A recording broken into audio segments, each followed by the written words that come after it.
That's right. You're listening to another episode of the Co-Main Event Mixed Martial Arts Podcast. I'm Chad Dundas. That's Ben Folks. We're both longtime MMA journalists, and for the last 13 years, we've been meeting here every week to break down all the action in the wild, weird, and occasionally wonderful world of mixed martial arts. And Ben, you know what? The long 4th of July weekend did not disappoint in the world of MMA. This is the thing about this sport, man. You roll out a UFC 317 on June 28th. You think, okay, we got the 4th coming up this weekend. No UFC event. You shoved off, went camping. I was hanging around. We hit with the family. midway point of the year. We did International Fight Week. We thought we'd all take a little break and come back fresh, right? Next thing you know, what had happened was the president of the United States of America makes an offhand comment during his own 4th of July address that essentially sets the MMA world aflame, has had a waterfall of consequences. And so we are going to discuss that this week on the Co-Main Event Podcast. And this is one of those times, man, where it just reminds you of the days, the olden times when people would tell you to keep politics out of MMA. Yeah.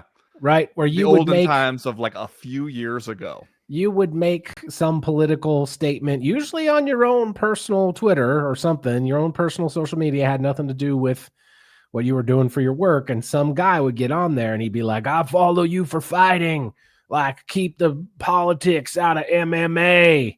Now look at us. Now look. And I can remember, Chad, not so long ago when Dana White said he keeps the UFC as a safe space away from political bullshit and all the other shit that's going on in the world. Remember that? Remember when he was telling his commentators not to even mention COVID during COVID?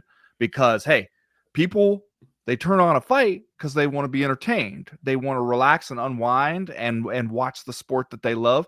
They don't come here to be reminded of all the bullshit that's going on in the outside world.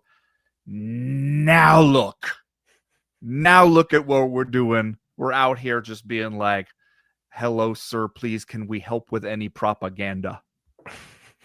All right. So we can get into maybe talking about the feasibility of this or lack thereof in a minute. But one of the unbelievable things about this situation, when the president gets up there and says they're going to have a UFC event at the White House, that Dana's going to take care of it. Dana's one of a kind. He's going to take care of it, says the president. When he gets up there and says that, it does not at all sound outside the realm of possibility. No. That's the fucked up thing here, man, is that you could totally imagine this thing going down, despite the fact that I think there are some considerable procedural hoops that would have to be jumped through. Also, I saw the big homie Connor Burks point out on Twitter, imagine Trump's reaction when somebody has to explain to him that there are no male American champions in the UFC right now. As we were just talking about. Remember, somebody asked about this recently. Like, hey, why every single champion held by somebody else? And I maybe he'd just be like, all right, get me any Russian you can. Because you know how he feels about them. Pretty big supporter. But I also like the question of who would fight on it, what kind of just like thrown together ass shit it would be. But it is, you're right, like the off the cuff nature of it. Yet it's like, you never seen a president before where it's like he steps up to ostensibly talk about one thing, and by the end of rambling comments, he may have very well just floated the idea of disregarding large sections of the Constitution and reworked the UFC's 2025 calendar. Like, and just like toyed with the idea of, painting the White House a different color. Like, he might do any of that shit. And then everybody else around him, whether it's Dana White basically turning to some UFC employees and telling them to make it happen, or, you know, whatever, like Trump aides being like, here's how we can come up with a legal justification for disregarding the First Amendment, whatever it is. Like, he's just going to talk. He's going to say some things, and then a bunch of people are going to try to scramble to figure out if they can make it happen. And it feels very much the same thing with like just sort of suggesting a UFC event, and then he just sort of speaks it into existence. Yeah, we've talked about the similarities between the current president and Dana White in the past, but this is definitely a thing that they have in common of sometimes maybe just making a statement and then all the underlings have to race around and try to actually get you from point A to point B in terms of making it happen. I think Just we're talking stuff. Is that what you're describing right now? hashtag just saying stuff. I think we're talking about, to the extent that any of this is serious, I think we're talking about doing it the weekend of July 4th, 2026. So we've got some time to at least figure it out. But look, here's the bigger point to me. And I say this as a lifelong MMA fan. I say this as a person that has tremendous respect for the sport, for the athletes, for everything involved in this crazy mixed up world of fighting. This is some end of days shit.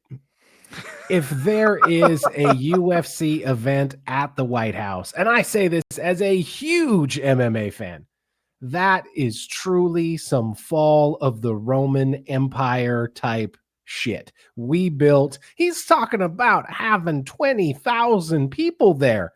We built a 20,000 person capacity stadium to have mixed rules fights at the White House. You might as well, you could call this event UFC Bread and Circuses, because that's what this shit is. And this, if it happened, would be this.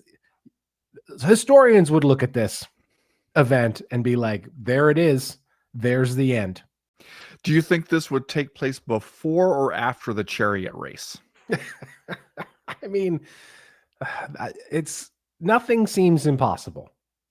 That's the real exclamation point here. I guess one of my first thoughts was, remember when this shit used to be like a cool counterculture thing?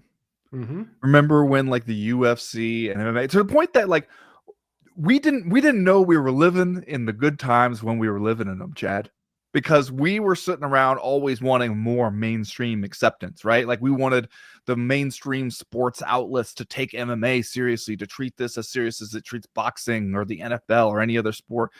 We always longed for that. And now we're kind of here in a version of that future. And it's like, all right, I guess too much. It's too much mainstream. It is. It's too much mainstream acceptance. It's especially too much mainstream acceptance for what this is and for what we are actually doing here. And it makes you kind of go like, I would like to sort of shrink back a little bit into when this was a thing where it's like when you saw a tap out sticker on somebody's car, that meant he was down. You know? Yeah. Now it probably, you see some of that shit around and it just means like you're probably an asshole.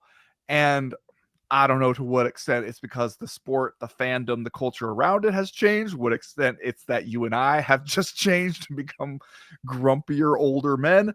I don't know, man. But it just feels like I couldn't escape the feeling of how deeply uncool it would be to have fights at the White House. It's just like, it's fights, man. It's not supposed to be this kind of shit. Like it's also not supposed to be just like nakedly political propaganda, which is what the UFC has already been very regularly making us sit through with some of this shit. And now you're going to go and take this extra next step. And I don't know, man. It just seems, especially it seems so odd for like the UFC is really well positioned to be such like a multinational sports brand, like an international sports brand. For like, you got fighters from all over the place, way more so than a lot of other like pro sports brands that are big in America. You've got people from all over. You don't even have an American champion among your male champions at this point. Like we said, when it comes time for Pride and they want to sell some t-shirts that say we are all fighters, they'll remind you how many like openly gay, entirely on the female side fighters that they have, all this kind of stuff. All those pieces are there. And then it's like, as the country is being taken over by this extreme right-wing fascist appreciator brand of American governance, they're running towards that. And you're just like, this seems short-sighted to me, man. Like, I know you got a lot of just bleed ass fans out there who are super excited about seeing Trump and the Secretary of Agriculture or whoever else we're going to shout out at ringside.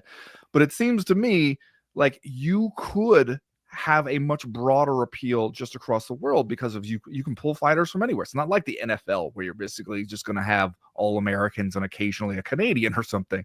Like, you have all those pieces there, and instead you're just being like, we're totally down with the mass immigration deportation arrests. Like, we're all in on American fascism, and just sort of charging ahead with that. I don't get it. It just feels like you could be something different, and you're choosing not to just because the guy at the top is just buddies. He's just buddies with Trump. I hadn't thought about it this way, but now that you mention it, it did feel somehow more comfortable to me when the guy who was running for the Republican to be the Republican president wanted to ban this shit. Right? John McCain, he was trying to be president. He could have been a Republican president. He wanted to kill this sport. He wanted to ban it. Almost did. Somehow, I'm more comfortable with that than what is happening now. Yeah, that's great. I mean, you didn't realize that was going to be an era that you looked back on with fondness at the time. But yeah, I mean, because you can't say that this feels good, to you and me, and yet the MMA world writ large could not be more excited about the prospect of fighting at the White House. In fact, weeks after our declaration to stop talking about Jon Jones until he does some shit. Oh, no. This man continues to make it impossible for us to ignore him, because as soon as we get the harebrained idea to have a fight at the White House floated as an off-the-cuff remark by the entirely off-the-cuff president of the United States, Jon Jones is back. Or at least he says he is. At least he tweets that he is. He says, fights at the White House, count me in. And then immediately tweets that he is back in the USADA testing pool. I guess it's not the USADA testing pool anymore. It is just the testing pool. And even seems to make a joke at his own expense, where he says that shit lasted about 2 weeks. And we don't know how much of this is true. We don't know how much of this is verifiable, but all of a sudden, Jon Jones, who hadn't trained since the day after his last fight, who was out here living his best life in Thailand, who was monetizing this amazing brand that he'd built, who was threatening the lives of trainee police officers in Albuquerque, he's back. He wants to get back in our lives. No. No, I refuse to go along with this. I refuse to let him continue to do this to us. I was thinking about it yesterday, when I was writing a column about kind of the current state of heavyweight. Because you see some of these comments Big Tommy Gas Hands Aspinall has been making, where he said something recently where he was just like, you look at the heavyweight top 15 right now, and I'm a heavyweight. I'm in this division. He's the champ. I'm not just in the division. He's the champ. He's newly promoted to champ. And he's like, I'm looking at it.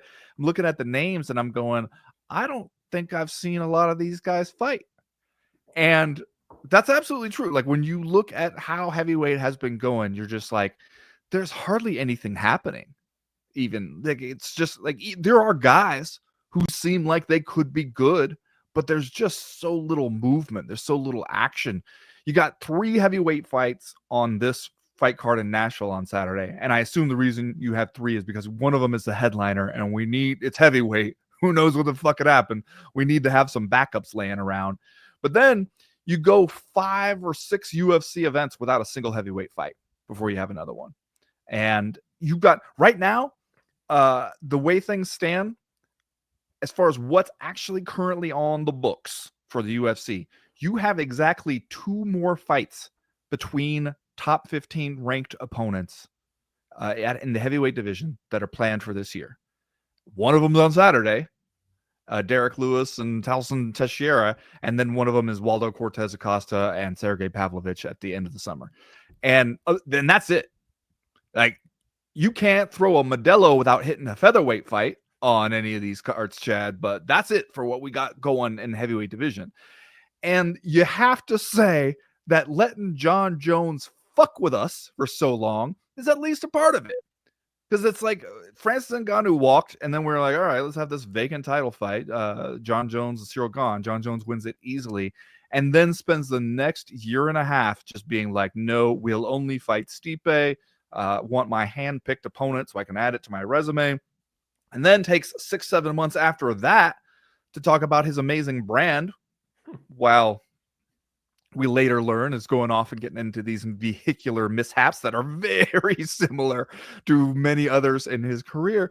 And it made it so that, like, we had this long period of time, like we said, like, heavyweight just became a couple different divisions where you had a few people that could realistically fight for a title, maybe. Then you had a bunch of other people who were nowhere near it. Like, you would tell some of these other people, like, what could you do to get close to a heavyweight title shot within a year or two? Nothing. Realistically, nothing you could do. You won't get the opportunity to fight enough times. Even if you did, you're just not in that conversation. The belt isn't being up for grabs anywhere near enough to let you make any moves in it. And so then you kind of look around, and that's how you get it. Like Tom Aspinall, somebody who was doing a lot on his own, just like to market himself, to keep himself in the conversation. The UFC is lucky to have a guy who has so well positioned himself to take over, as you have Jon Jones just like kind of bouncing out the game for 2 weeks. But you got that guy now, and you're looking around and you're just like, the division feels like it's just sort of been idly floating in the stream. There's no movement. There's no forward progress at all. And that's what leaves you with the situation where Tom Aspinall is just basically going to fight some TBD ass fight, essentially. And the rest of the heavyweight division is just some guys. Derrick Lewis out here talking about how he wants to fight taxi cab drivers. And we got him, brother. We got him. You look at have you looked at the UFC heavyweight top 15 recently? I'm looking at it right now. It's a joke, man. It's a fucking joke. I was going to say, it certainly didn't escape the notice of the haters on the internet that Jon Jones also waited to announce his alleged return to fighting until after Tom Aspinall came out and said that he's got a date and an opponent booked to defend the UFC heavyweight title. Didn't say who it was, but can't be Volkov. We just fought that guy. Can't be Sergey Pavlovich. We just fought that guy. Can't be Curtis Blades. Just fought that guy. And that is 3 out of your top 5. So it's either going to be Cyril Gane or Jailton Almeida, or as you said, somebody we've never heard of before. I mean, it's probably going to be Cyril Gane, right? Don't you think? I'd say if you were a betting man, it'd be a good way to lean, since that's probably the slightly higher profile fight than Jailton Almeida. I mean, it's not going to be, Martin Boudet. No, hush your mouth. Hush your mouth. We just made some. Didn't we just make some big free agent signing? Some heavyweight Brazilian jiu-jitsu guy who had been in one became a free agent. We signed him to fight Martin Boudet over there, probably in Abu Dhabi, somewhere like that. I mean, if Mick Parkin walked in here right now, you made that up. That's not a guy. Number 12. He's Mick number 12. Parkin. I've literally never heard of Mick Parkin before. I played high school football with a guy named Mick Parkin. Oh, what if it's the same guy? It's not the same guy. Oh, no, he's an English mixed martial artist who competes in the heavyweight division of the Ultimate Fighting Championship. That guy is a gentleman of a certain age by this point. But, I mean, realistically, Mick Parkin has had 5 UFC fights. It's insane. Come on. Well, and he's coming off a loss to Marcin Tybura. Here, let me read you the names of the guys that Mick Parkin has fought in the UFC. Okay. Right? His Dana White Contender Series fight was against Eduardo Neves. His UFC debut was against Jamal Pogues. His second fight was against Chow Machado. That's a creative fighter name right there, right? That you make a Brazilian fighter on the UFC video game, and it would suggest the name Chow Machado. Then he fought Muhammad Usman. We know him because he's got a famous brother. Yep. Then he fought Lukas Brzeski. Okay. Then he fought Marcin Tybura and lost. I mean, even somebody like Marcin Tybura could sit next to you on the bus, and you'd just be like, well, I feel like there's a little less room in this row now that this fella said. But other than that, there's no way you'd be like, oh shit, it's Marcin Tybura. There's no way. You could see him walking down the street in a Marcin Tybura fight kit, and all you would think is, wow, that guy is a real shit-eating wild man for the UFC. Who knew? You know, that's where we're at with heavyweight right now. And it just, I know, like, this is not necessarily an uncommon place to be for like MMA heavyweights, but it feels like a low point. And it feels like at least part of that was that we just went through this long period of time where the title was essentially out of circulation. Nobody was doing shit. Derrick Lewis was talking about how hard it was to get a fight. I love how this is so very Derrick Lewis of him, where he was, I think it was just like last month when he was talking about it, where he was like, I've been trying to get a fight. Shit, man, I've been training for 4 months straight. And it's just like, wow. Derrick Lewis doesn't like to have to stay in shape for that long. Are you crazy? He want to be at home sharing Instagram reels. Like, he doesn't want to be at the gym for 4 months. That's wild. And that's what it took for him to get like his first fight in like over a year. On the Jon Jones front, I sent this to you, but I just had to make sure. Man, we're not gonna start shouting out random Twitter users, are we? I hate to do it. That's because that is a Jon Jones ass move, my friend. Well, it is a Jon Jones ass move because he posted this thing yesterday on Twitter where he says, it feels nice to be the hunter and not the hunted for once, which, bro, shut up. Stop trying to frame this as like something you did on purpose. You know, like what the hell are you talking about? A dude who, as at Uncle Ben's F Rice, his profile picture naturally is a picture of Trump doing the like fist up kind of thing after the bullet whizzed by his ear and killed someone in the background, but we never talk about that guy.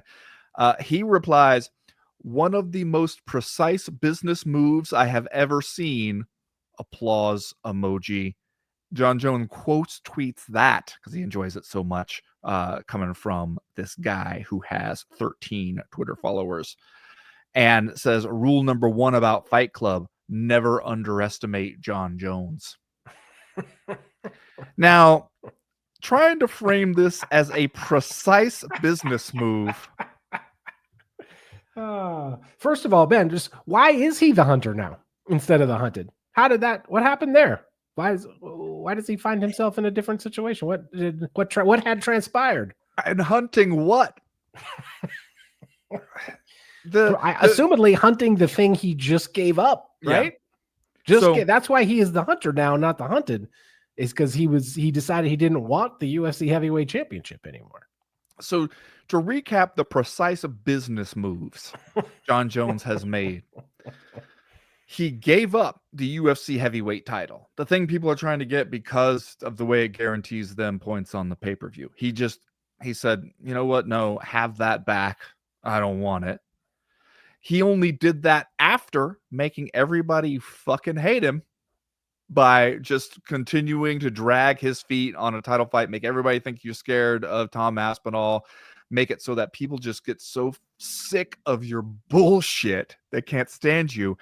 And after further destroying this awesome brand you've built with yet another legal controversy that seems to show you being a terrible person in your personal life on a regular basis. Those are the precise business moves my man has made. if there was any semblance of goodwill remaining in the MMA world for Jon Jones, he basically poured gasoline all over it and lit it on fire over the last year or so. Precise business moves.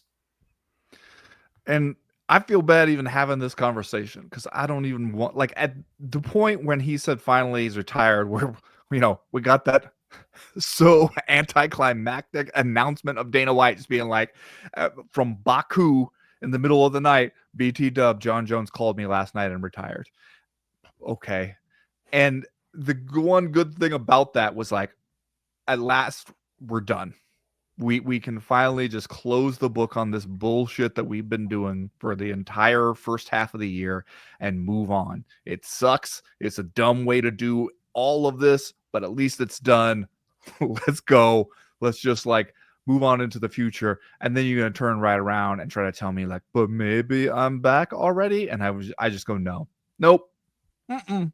We're not doing it, man. We're not getting dragged back into this conversation. Let's move on. Okay, but we did just spend the last 10 minutes or so of that talking about how there ain't nobody left at heavyweight. Mm-hmm, mm-hmm. So if you were actually sitting in the room and Jon Jones actually did walk through that door, would you be glad to see him? Would a little part of you be like, okay, maybe we got Jon Jones back at heavyweight? What would he do? Because he's not fighting Tom Aspinall next, right? Tom's already booked some shit. Unless he's booked against Jon Jones. Which would be so fucking dumb. Why would we... Why would we have done any of this if that's just what we were going to do in the first place? It's probably not that. Jon Jones is probably just going to enjoy acting like he might get back in there. But would you be glad to have him back? At this point, I'd be like, the worst thing that could happen is Jon Jones wins the heavyweight title again and then just dicks around with it for a long time and keeps anybody else from getting the shot at it, because that's exactly what could happen. We've seen what that's like. I think your idea of a monster factory is sounding better and better. I really do think the UFC should have some kind of half-ass scout sitting outside of every NFL training camp facility this summer.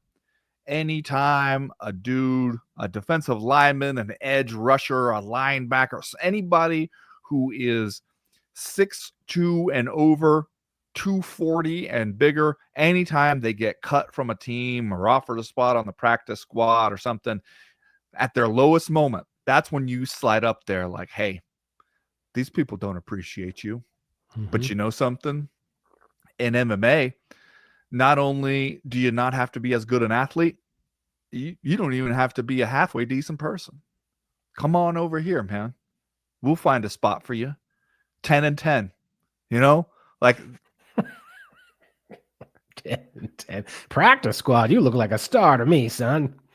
10 and 10. Plus, you get to keep the shoes that The Rock made. What do you think, huh? Sounded pretty good. Take my card. Star is born. So we get 30, 40 of those guys. There's got to be a couple diamonds in the rough, Mm-hmm. Mm-hmm. Yeah.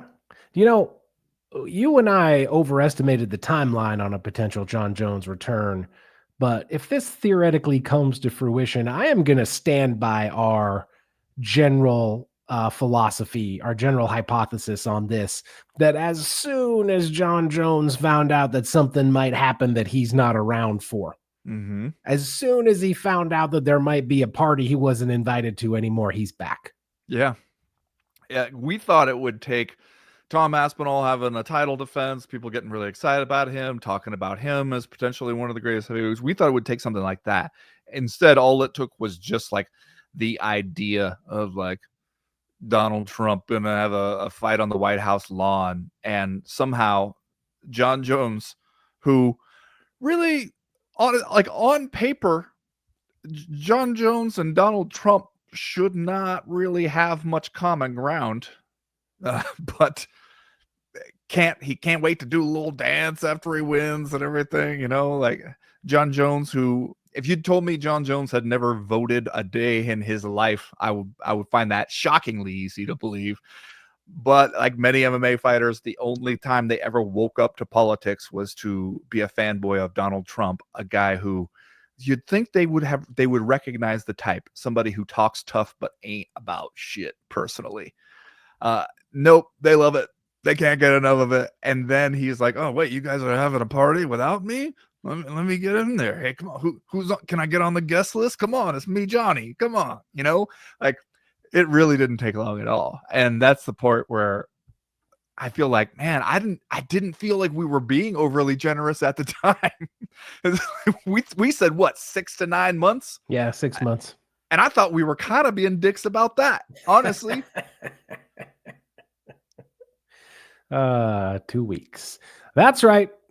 Don't forget, you're listening to the Co-Main Event Podcast proper. This show drops every Tuesday afternoon for free in your timelines and podcast libraries. But if you want even more of the Co-Main Event, you can find Ben Folks and myself all week over at Patreon. Hit us up at patreon.com/co-main event and get loads of extra audio and video content, as well as access to our official Discord message board where they're talking about fights and a lot of other stuff literally all the time.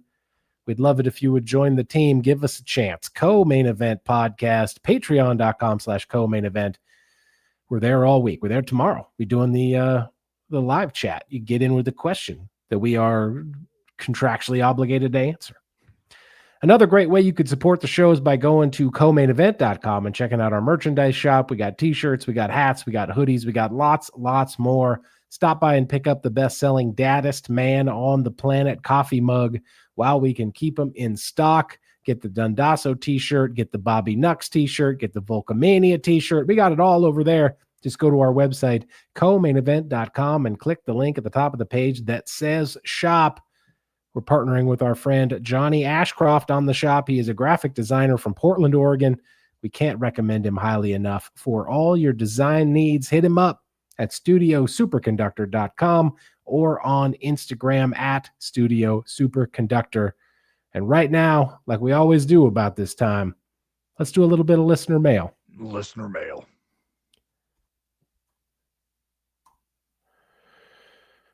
All right, first piece of listener mail this week comes to us from Trevor Finch, and I just want to read it because I feel like it is not only indicative of a lot of the email that we got this week, but it's also indicative of probably the most common email that we get, period, at this show right now. Trevor Finch writes, "I've reached my limit, and I am both sad and relieved. I have been a shit-eating wild man since UFC 1. Many pay-per-view payments have come out of my wallet. As the years moved on and ESPN took over the UFC and fights became less and less must follow, I started to drift and started sailing the 7 seas for the latest pay-per-views. With the announcement of UFC White House, I am done. I can no longer support or even be entertained by the political right-wing theater it has become. I still love the co-main event proper and will be sticking around for your unfettered discourse, but there's no way I will be any part of the Trump commercial. This is sure to be." And this, doesn't it? It harkens back on the thing you said earlier in the show, and that is they're alienating a lot of people with this. They seem to be marketing themselves toward a very, very monetizable segment of the population, perhaps the most monetizable political segment of the population in the history of America. Yeah. Because one thing about the Trump people is they will buy some shit. They will buy some bullshit. Like if you are going to be out here trying to sell magical amulets and stuff to people, like they will buy some literal snake oil from you as long as you put Trump on the label. So they bought a fucking Bible, Chad, that this guy said, stay in a hotel. You can have yourself a Bible. You don't even got to worry about it. But so, yeah, you're right that if you were trying to like turn around and sell some shit, this is one of the better crowds for that. But you are also losing people. Yeah. And I mean, at least if you look at the demographics, at the polling, at the actual numbers out there in America, there's more people. There's more people that you theoretically would be losing than you are catering your product to at this point. Historically unpopular president. So yeah. And not only is that like one of the things that is very stark about the divide between people who absolutely love Trump and people who absolutely hate him is that the people who hate him for the many hateable things that he is about and that he is doing, they will not just be like, well, hey, we all have differences of opinions. When you keep making your events like so Trump folks, you have a dedicated Trump cam when he shows up. Like, that's not just, hey, he's in the building and you don't have to think about it if you don't do it. They're forcing you to think about it. They're forcing you to form an opinion about it. And so they are inevitably losing some people. I think that the calculation they're making, to the extent that it is a calculation and not just Dana White's whims, is like, hey, the people we get this way will stick. And the other people we lose, it's normal churn. I also think, though, that they have seen or feel like they have seen a major plus to being branded a sort of like right-wing friendly sports property. And I think that, like we've talked about before, one of the big examples of that is Anheuser-Busch coming to them, wanting to get back in with them, wanting to make a deal when they felt like they were facing right-wing blowback. And they were like, well, hey, if we partner with the UFC, that's a right-wing sports brand. That'll kind of get us right with that segment of the beer drinking demographic. Dana White will go out there and evangelize for you a little bit. And he did. And so I think that they think like, hey, the benefits in terms of just like money in are outweighing, fans out. Because as we talked about for a while, the UFC for the last few years now, not in the growth mindset, not into like, how do we get as many people as possible to be excited about our sport? They are in the, how do we turn as many like revenue streams on straight into our pockets with as little money as possible going out to anybody else. And so I think that they look at that and they go, this is worth it. Like, financially, we're coming out on the positive side of this deal. They, like, in other words, they don't care that they're losing you. I mean, they are monetizing a revenue stream, right? One of the most monetizable revenue streams in American political history. Next question this week comes to us from Darcy LeDrew, who writes, I've been a long-time listener and MMA fans, but these pay-per-views lately have me perplexed. Dustin Poirier is retiring, and I think he's earned a final marquee bout. But Holloway, someone he beat twice already and was KO'd recently by Topuria? I could understand Gaethje, they're 1-1, but this matchup doesn't make sense for legacy. And by all rights, Topuria is also the BMF champ too. Holloway already has 3 losses to Volk, and this would likely lead to 3 losses to Poirier. Why are we doing this specific matchup? This doesn't make sense to me. Discuss, and know I love you both equally. Thanks, Darcy. I don't know. I get this one. Nothing Darcy said there is wrong. Yeah, absolutely. Those are all fair points. But I think what we're doing here is, look, we know we don't want to see Dustin Poirier out here against one of these young hitters. Right. Because you don't want to make a fight like this, like the farewell fight. You don't want to make it where there's only one way for it to feel good and other ways for it to feel terrible.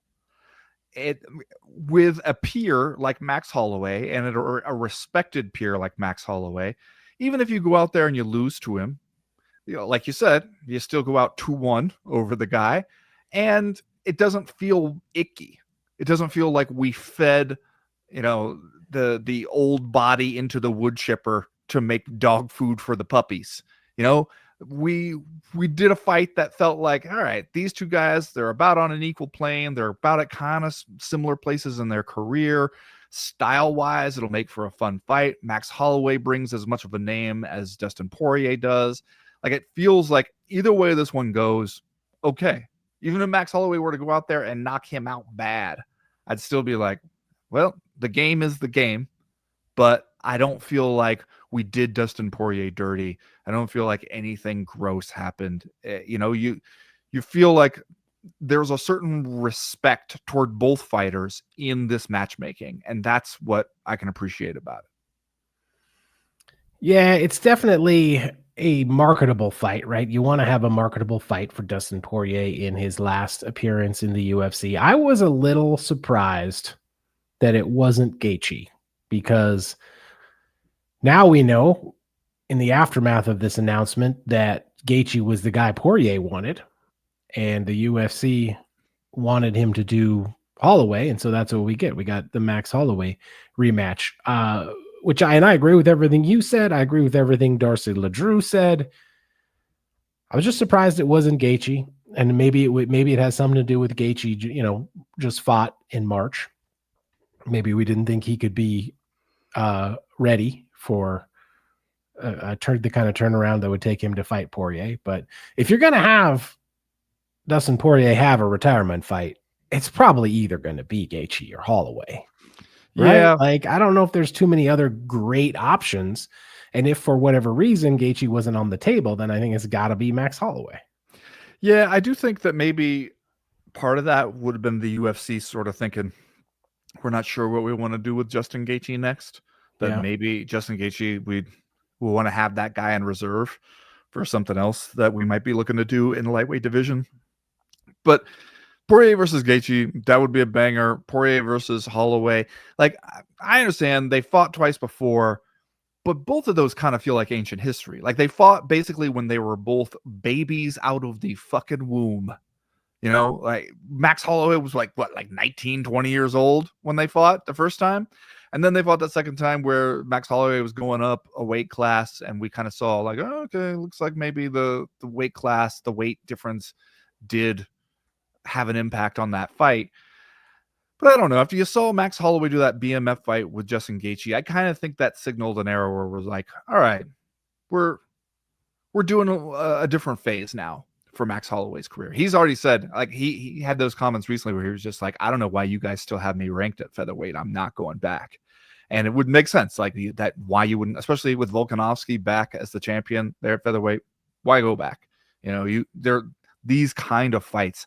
This is why you want to have a Max Holloway on the roster, so you can call on him in these moments. And I don't know. I felt good about that fight when they made it. I think that there's no way you don't get an exciting fight out of that, right? So I'm into it. And that's probably the thing that they want more than anything is a bankable, exciting fight for Dustin Poirier's last appearance. Next question this week comes to us from Darkwing Duck, who writes, okay, let's forget for a minute what will make the most money for the UFC. Let's forget the lightweight rankings. Let's forget Ilia Topuria saying the UFC made him promise not to move up to welterweight yet. All things being equal, what fight would you want to see most for Topuria next? What's the most interesting and exciting option for you both personally? Islam Makhachev. That's the one where if you make that fight, I think that's one of the only fights, without getting crazy in terms of weight class, that you could make right now where Ilia Topuria opens as an underdog. And maybe like a kind of significant, maybe like a 2-1-ish or higher underdog. And that's what you need to sort of make the legend of Ilia Topuria go to the next level. Because right now, after you've seen the shit he's been able to pull off, it's like, what can't he do? You got to make a fight that feels like you're at least trying to find out. And I don't know if you have a whole lot of guys sitting around right now that feel like that. And that also feel like, because it's like, if you match him up against somebody like Arman Sarukian, I don't know, maybe Arman beats him. Maybe, maybe he takes him down, holds him and wears him down enough to beat him. I kind of don't think so, but it's possible. And yet, what would you have? You would have deflated one of the biggest stars you have, but in a way that would not translate to an instant overnight stardom for Arman fucking Sarukian. Like, you just know that that's not how it would work. And so it's like, you want it to be, if you're going to put him at risk, and putting him at risk is what you need to do in order to get like the excitement ramped up after the way he's just blazed through people. You need it to be against somebody else where it feels like they're already established. Beating them would mean so fucking much. If you lose to them, then hey, maybe that's even what we expected. Islam Makhachev is the only guy that fits that bill who's anywhere around the weight class, I think. The last thing you want to do is even take the chance that Arman Sarukian is walking around with your lightweight title. when you could have it on Ilia Topuria. You don't even want to let them in the same room together. That would be a disaster. But as Darkwing Duck encourages us to do, I'm going to ignore all that, but I'm going to agree with you. The fight that I personally would like to see more than any in a vacuum, irregardless of any other real world factors, would be Islam Makhachev. I think that's, I said they already should have done it. You already kind of had a chance to do it, unless we couldn't control Makhachev and his desire to move up to welterweight. We could have had Islam or Ilia Topuria fight him instead. We didn't do it then. I think we should do it now. I think that's the best fight. I think that's the best fight to make. And we'll all be sitting on the edge of our seats seeing what happens with the welterweight title now. Yeah. You think he can still make it if he loses to Jack Della Maddalena? Yes. I think that it loses something. It doesn't sparkle quite the same for me if he loses to Jack Della Maddalena. It also depends, I don't know how he loses, because I think that like fans will have a little bit of forgiveness for you if you go up a weight class and you lose in a way that makes it feel like the weight is what beat you. You strayed out of your home division. This is where you should be. Come on back down. I think that like Alexander Volkanovski, like when he went up, it didn't fare so well for him when he got knocked out, taking it on short notice the second time. But when he went up, fought Islam Makhachev, close fight the first time, came back down. I don't think anybody was looking at him being like, we can't appreciate you as the greatest featherweight right now because we just saw you lose to a lightweight. Like, I don't think that really happened. I don't think it would necessarily happen to Islam Makhachev. So I think it would still, you'd still get excited about that fight once it finally rolled around. Last question this week comes to us from Frankie Faison, who I believe is a noted character actor. Writes, he's on The Wire, right? Yeah, I think he was on The Wire. He's Burrell, right? One of the Tafa brothers is fighting at light heavyweight this weekend. How does that make you feel? I like shout out to Frankie Faison for sticking to the gimmick that we don't know which Tafa brother this will be. It's Junior Tafa. He is going to go out there. This will be his first light heavyweight fight in the UFC. He's going to fight Tuco Tokos. It's the guy from Breaking Bad. Tuco Tokos is the cartoon tiger that sells cereal, right? Tuco Tokos. Yeah, love to crunch that Tuco Tokos every morning. Also, let's not forget Frankie Faison's role as Barney in Silence of the Lambs. He's the kindly like asylum worker. Also, if you Google Frankie Faison, one thing you learn is that when that man's walking the red carpet, he loves a statement hat. Really? Yeah. Really likes. Is peacocking a little bit? I mean, just in the Google images that come up right away, it's like the top row. Yeah. There's like, I'm looking at 7 pictures, and in all but one, he's wearing a hat, and it's never the same hat twice. He's a hat guy. He's a total hat guy. I appreciate it. It's a nice touch. He's a guy who can pull it off, yeah, he looks good in a hat. He looks good in all these hats. Every one of them. I know. And a couple of them are the kind of hats where I'd tell you, like, if you or I rolled in it, we'd be out here on the guy at the store said I'm the only one he's ever seen pull it off kind of shit. But Frankie Faison is actually pulling it off. One of these hats, I think, objectively speaking, is way too small for his head. And he still looks great in it. Still looks great. As for the Tafa brother, this is the one, right? Like who stepped in for his brother on short notice and got beat. Yeah. Yes. I think this is the one, right? Where I think it was this UFC 298 fight against Marcos Rogerio de Lima. I think that is the one, or I could be. Okay, yes. A heavyweight bout, I'm reading from the Wikipedia page for the event, between Justin Tafa and Marcos Rogerio de Lima was expected to take place at the event. However, Tafa withdrew the day before the event due to injury. He was replaced by his brother, Junior Tafa. That I remember that one because I remember looking at the man's face as he was getting kicked in the leg, and he started to make a face like, I wasn't even supposed to be working tonight. I wasn't even on the schedule. You know, Got called in. I was supposed to have the night off. I was supposed to be sitting on the other side of the chain link saying, you do you. And instead, I'm in here getting kicked in the fucking leg. This sucks. And then he also had that one where he got submitted by Walter Walker and got mad afterwards, right? And like tried to take a little bit of a swipe at the guy. And it was just like, what are you mad about? You had your chance. You lost. Now he's coming off a TKO win over Sean Sharaf. I'm sure we all remember where we were for that one. That was a big one out there. Another just scintillating and unforgettable heavyweight fight that took place at UFC Fight Night Royval versus Tyra last fall. Yeah, now it's back. You know, let's take a Tafa brother. Let's throw him on there, especially on this fight card headlined by heavyweights, because hey, we want to have some backup options. We got some other heavyweights on the card, but just in case, you know who would step up to heavyweight for you if you needed them to. They said, hey, something happened to Talison Teixeira Jr. Can you do us a solid? Okay. He didn't even need to be talked into it. Have you seen any of these pictures, though, of Junior Tafa getting ready to make his light heavyweight debut? A little cut up. He's looking cut up. He's looking like a legit light heavyweight. Do you think? I mean, he was a small heavyweight, right? And so it was like he was not particularly like physically overwhelming, you know, 6'3", but not like seemed like there was some room on the physique to cut from. Not like some of these guys, like when you see a guy like Paul Craig trying to move down a weight, and you're just like, where are you going to lose it, Paul?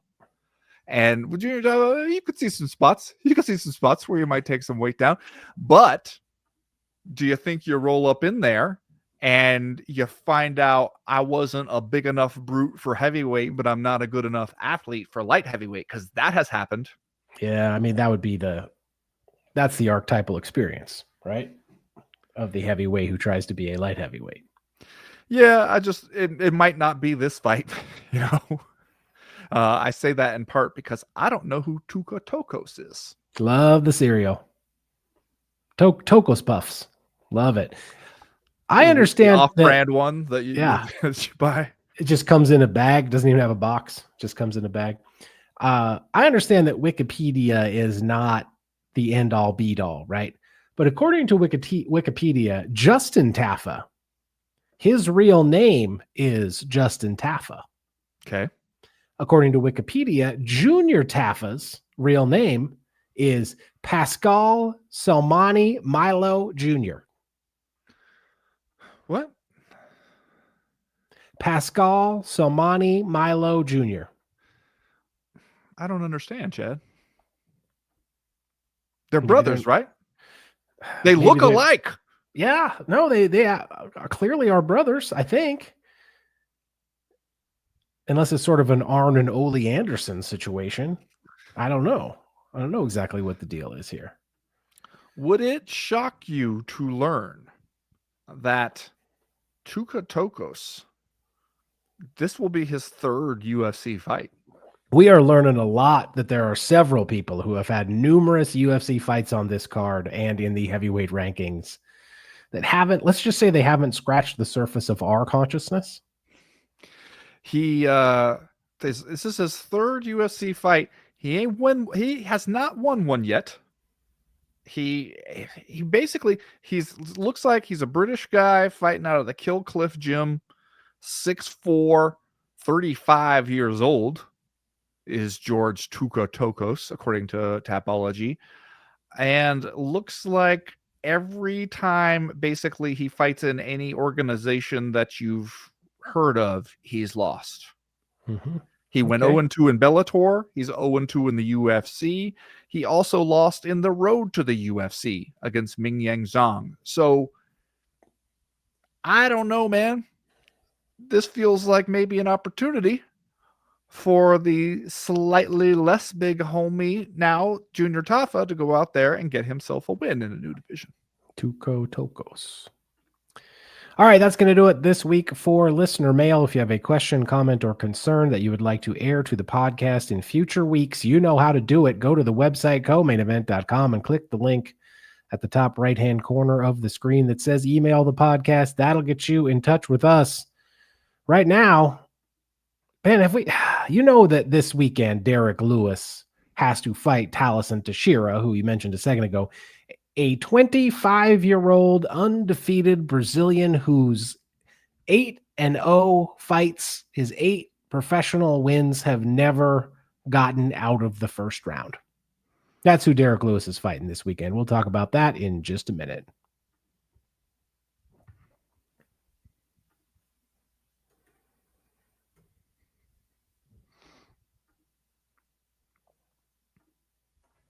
What are we doing with Derrick Lewis?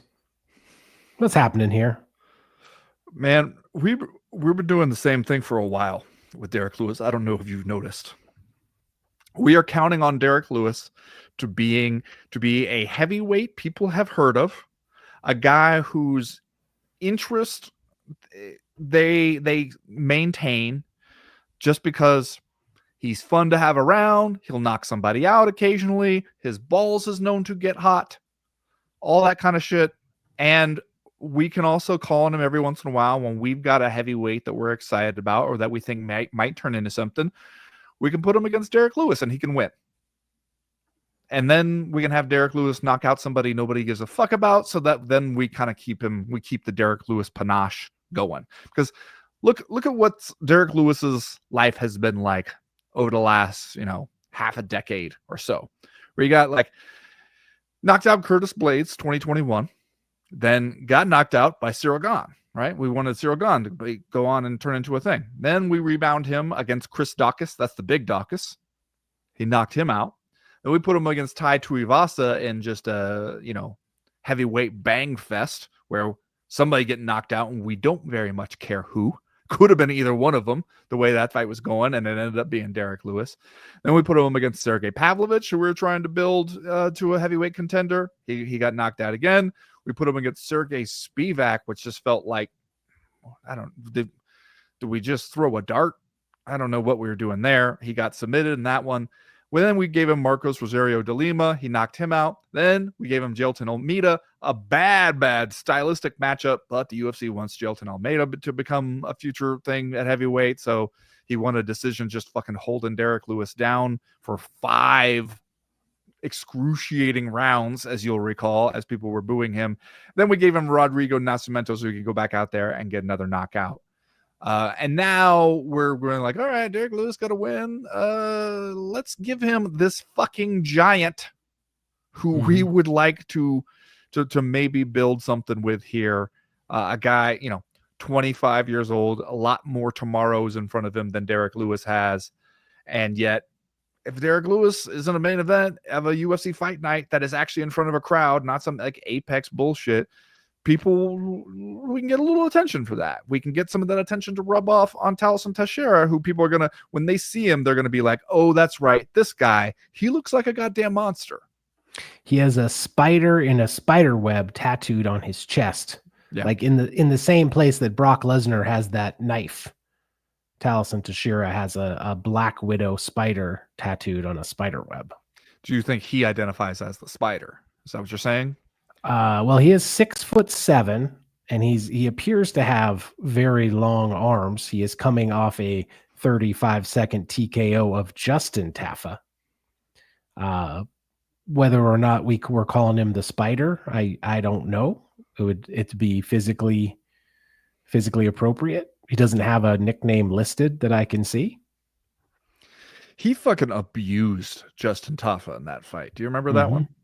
Can't say it's at top of mind, but the result seems to point in that direction.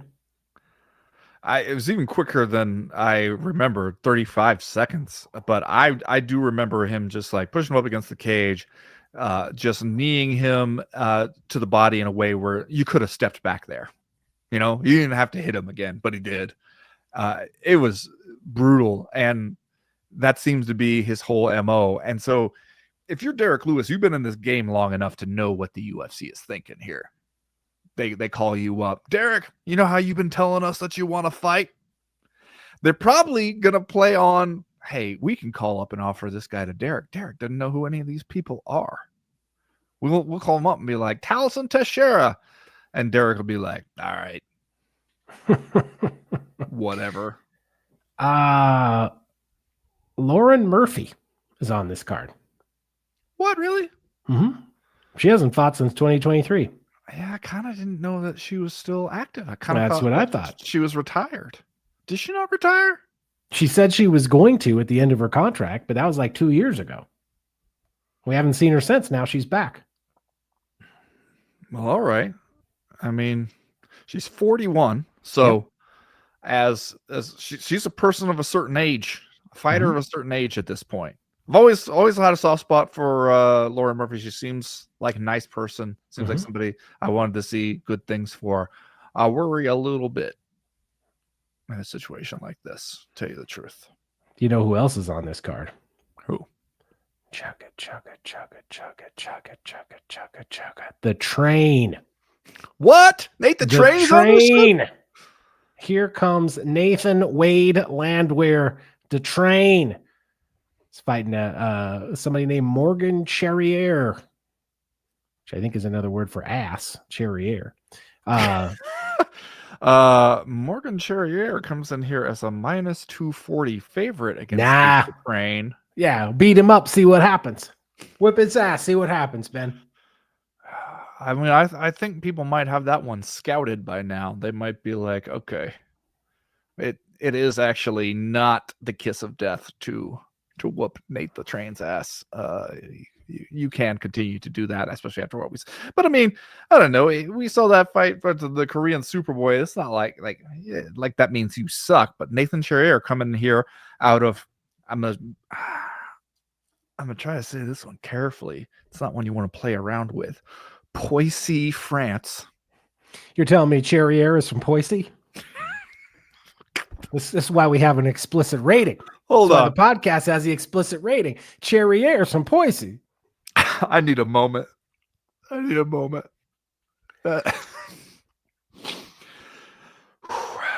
At least you waited to the end of the show.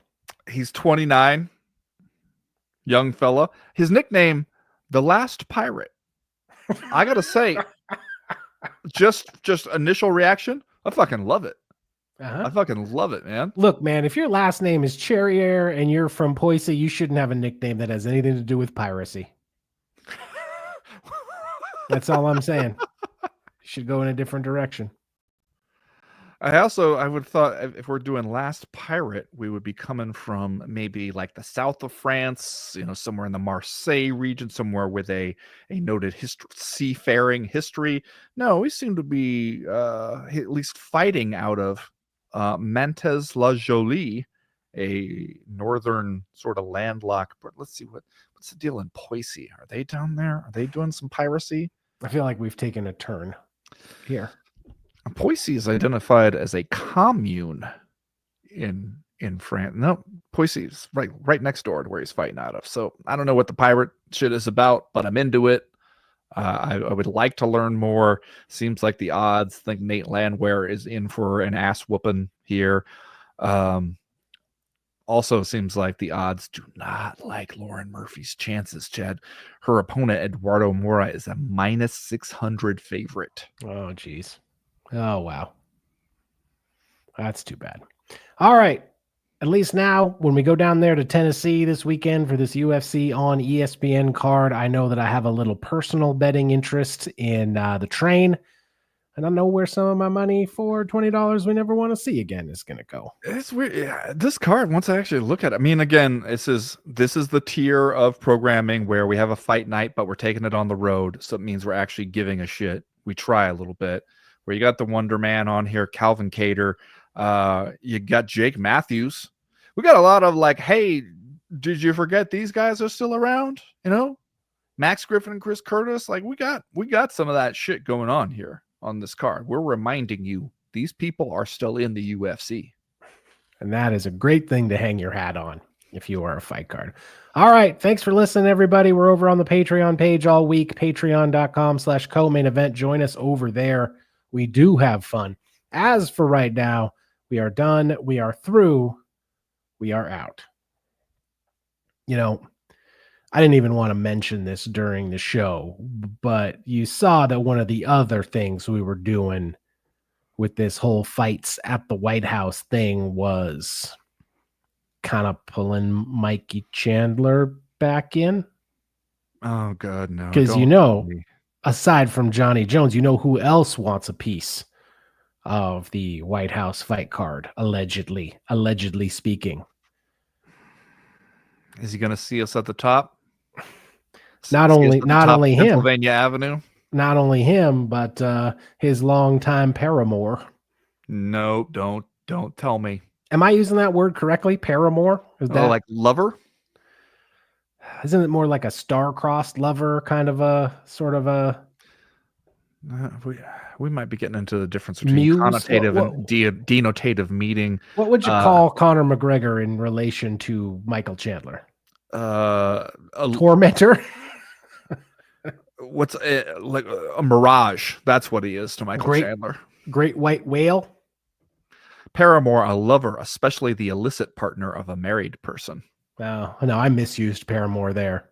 My apologies to everyone. No one's listening still.